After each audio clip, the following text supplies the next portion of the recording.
Hi, and welcome to our course, TFS Agile Planning Tools. My name is Paul Hacker. Before we dive in and start explaining to you what you're going to learn in this particular course, I'd like to tell you a little bit about myself. I started out as a software engineer, and I've been working with Team Foundation Server since 2005 when it first came out. I'm also a conference speaker. I speak at various conferences around the United States, in various tech fests, code camps, things like that. I'm also a Microsoft MVP in the Visual Studio technology space. I've been in the MVP program for over 14 years now. 10 years have been in the Visual Studio realm. All right, so let's go in and start talking about what you're going to learn in this particular course. We're going to start off with talking about TFS projects.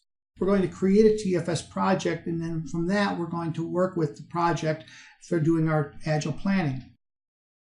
You can see here that we have a couple of different options available to us in terms of a process template. We have a Scrum, a CMMI, or an Agile process template.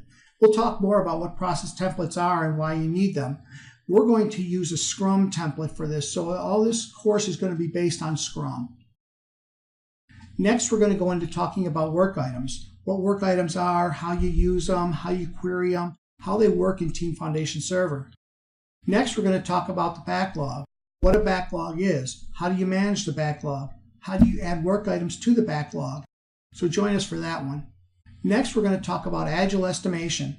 This one can be kind of tricky for some folks. So let's go in and talk about how you're going to do the Agile estimation, how we're going to use different techniques in order to do the Agile estimation, such as planning poker.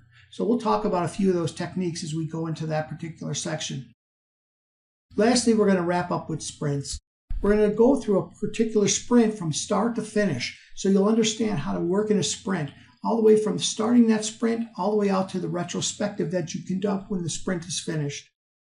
Some prerequisites you're going to need for this particular course are mainly Team Foundation Server.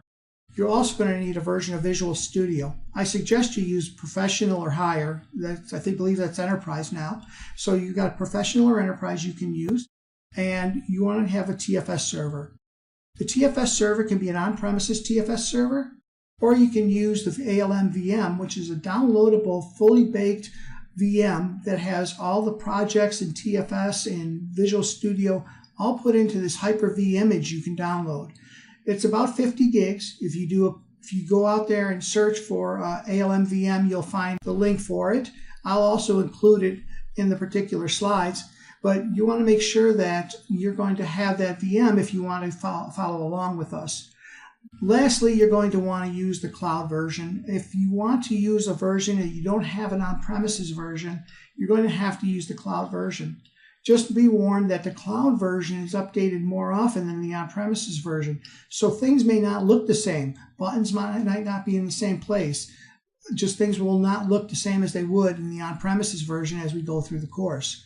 Again, this course is based on the on-premises version, so make sure that you can get that if possible. Like I say, use an on-premises version that you have, or get the ALM VM first off. Use the cloud as a last resort.